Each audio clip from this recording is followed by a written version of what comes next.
Video yang memperlihatkan banyak pengendara memilih jalan di trotoar untuk hindari macet viral di media sosial. Video tersebut diunggah oleh akun Instagram @banyuwangi_hits.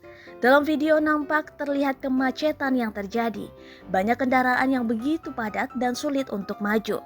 Para pemotor pun menghindari macet.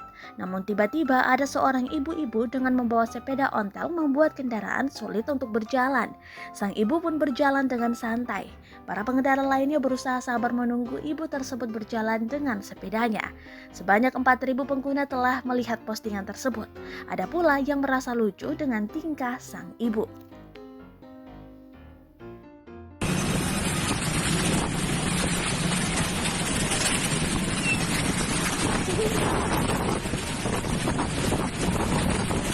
Bu, pelan-pelan, Bu.